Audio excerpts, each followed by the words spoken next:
राधे राधे मेरे प्यारे भाइयों बहनों माताओं व बंधुओं, संस्कार की बातें चैनल में आपका स्वागत है।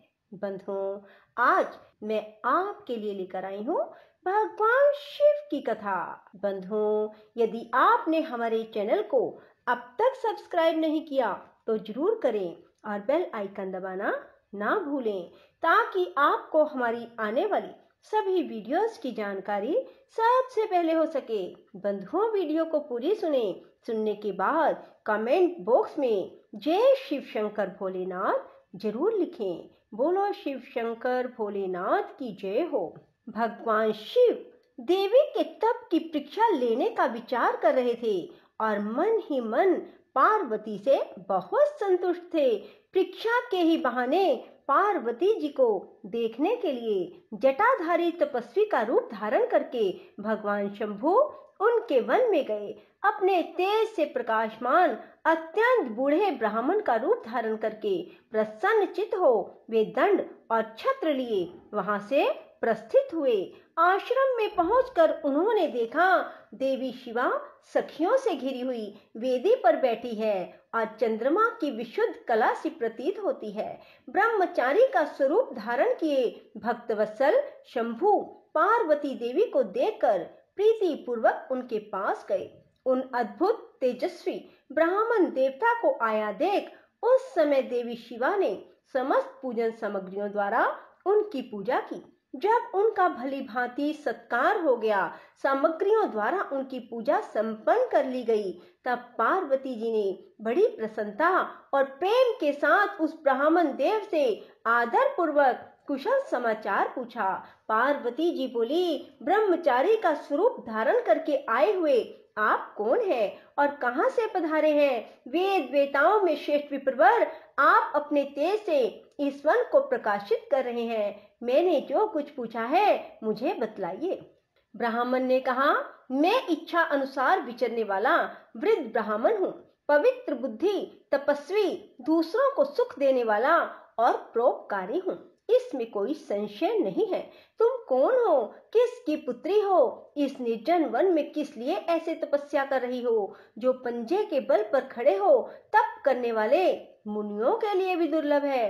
तुम ना बालिका हो ना वृद्धा हो, सुंदरी तरुणी जान पड़ती हो, फिर किस लिए पति के बिना इस वन में आकर कठोर तपस्या करती हो? भद्रे, क्या तुम किसी तपस्वी की सहचारिणी तपस्विनी हो? देवी, क्या वह तपस्वी तुम्हारा पालन पोषण नहीं करता जो तुम्हें छोड़कर अन्यत्र चला गया है? बोलो, तुम किसके कुल में उत्पन्न हुई हो? तुम्हारे पिता कौन है? तुम्हारा नाम क्या है? तुम महा सौभाग्य रूपा जान पड़ती हो, तुम्हारा तपस्या में अनुराग व्यर्थ है। क्या तुम वेद माता गायत्री हो, लक्ष्मी हो, क्या सुंदर रूप वाली सरस्वती हो? इन तीनों में तुम कौन हो, यह मैं अनुमान से निश्चय ही नहीं कर पाता। पार्वती जी बोली, विप्रवर, ना तो मैं वेद माता गायत्री हूँ, ना लक्ष्मी हूँ, ना सरस्वती ही हूँ। इस समय मैं हिमाचल की पुत्री हूँ, मेरा नाम पार्वती है। पूर्व काल में, इससे पहले के जन्म में मैं प्रजापति दक्ष की पुत्री थी। उस समय मेरा नाम सती था। एक दिन पिता ने मेरे पति की निंदा की थी, जिससे कुपित हो मैंने योग के द्वारा शरीर को त्याग दिया था। इस जन्म में भी भगवान शिव मुझे मिल गए थे, परंतु भाग्यवश काम को भस्म करके वे मुझे भी छोड़कर चले गए। ब्रह्मन शंकर जी के चले जाने पर मैं विरह ताप से उद्विग्न हो उठी और तपस्या के लिए दृढ़ निश्चय करके पिता के घर से यहाँ गंगा जी के तट पर चली आई। यहाँ दीर्घ काल तक कठोर तपस्या करके भी मैं अपने प्राण वल्लभ को ना पा सकी, इसलिए अग्नि में प्रवेश कर जाना चाहती थी। इतने में ही आपको आया देख मैं क्षण भर के लिए ठहर गई। अब आप जाइए, मैं अग्नि में प्रवेश करूंगी, क्योंकि भगवान शिव ने मुझे स्वीकार नहीं किया। किंतु जहां जहां मैं जन्म लूंगी वहां वहां शिव को ही पति रूप में वरण करूंगी। ब्रह्मा जी कहते हैं, नारद, ऐसा कहकर पार्वती उन ब्राह्मण देवता के सामने ही अग्नि में समा गई। यद्यपि ब्राह्मण देव सामने से उन्हें बारंबार ऐसा करने से रोक रहे थे, अग्नि में प्रवेश करती हुई पर्वत राजकुमारी पार्वती की तपस्या के प्रभाव से वह आग उसी क्षण चंदन पंख के समान शीतल हो गई। क्षण भर उस आग के भीतर रहकर जब पार्वती आकाश में ऊपर की ओर उठने लगी, तब ब्राह्मण रूपधारी शिव ने सहसा हंसते हुए उनसे पुनः पूछा, अहो भद्रे, तुम्हारा तप क्या है? यह कुछ भी मेरी समझ में नहीं आया। इधर अग्नि से तुम्हारा शरीर नहीं जला, यह तो तपस्या की सफलता का सूचक है, परंतु अब तक तुम्हें अपना मनोरथ प्राप्त नहीं हुआ, इससे उसकी विफलता प्रकट होती है। अतः देवी, सबको आनंद देने वाले मुझ श्रेष्ठ ब्राह्मण के सामने तुम अपने अभिष्ट मनोरथ को सच सच बताओ। ब्रह्मा जी कहते हैं, नारद, ब्राह्मण के इस प्रकार पूछने पर उत्तम व्रत का पालन करने वाली अंबिका ने अपनी सखी को उत्तर देने के लिए प्रेरित किया।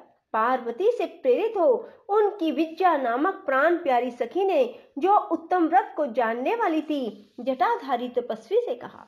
सखी बोली, साधो, तुमसे पार्वती के उत्तम चरित्र का, इनकी तपस्या के समस्त कारणों का वर्णन करती हूँ।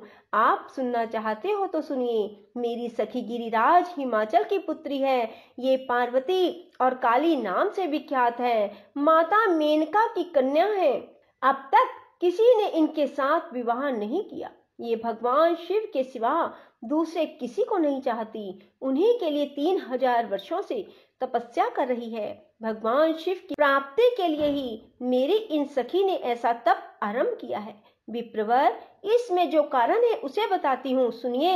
ये पर्वतराज कुमारी ब्रह्मा, विष्णु, इंद्र आदि देवताओं को भी छोड़कर केवल पिनाक पानी भगवान शंकर को ही पति रूप में पाना चाहती हैं और नारद जी के आदेश से यह कठोर तपस्या कर रही हैं। द्विजश्रेष्ठ, आपने जो कुछ पूछा था उसके अनुसार मैंने प्रसन्नता पूर्वक अपनी सखी का मनोरथ बता दिया। अब आप और क्या सुनना चाहते हैं? ब्रह्मा जी कहते हैं, नारद, विद्या का ये यथार्थ वचन सुनकर जटाधारी तपस्वी रुद्र हंसते हुए बोले, सखी ने यह जो कुछ कहा है उसमें मुझे परिहास का अनुमान होता है। यदि यह सब ठीक हो तो पार्वती देवी अपने मुंह से कहे। जटिल ब्राह्मण के इस प्रकार कहने पर पार्वती देवी अपने मुंह से यूं कहने लगी, बोलो शिव शंकर भोलेनाथ की जय हो। राधे राधे, जय श्री कृष्णा। बंधुओं, यदि आपको हमारी वीडियो पसंद आए तो इसे लाइक करें और शेयर भी जरूर करें। धन्यवाद।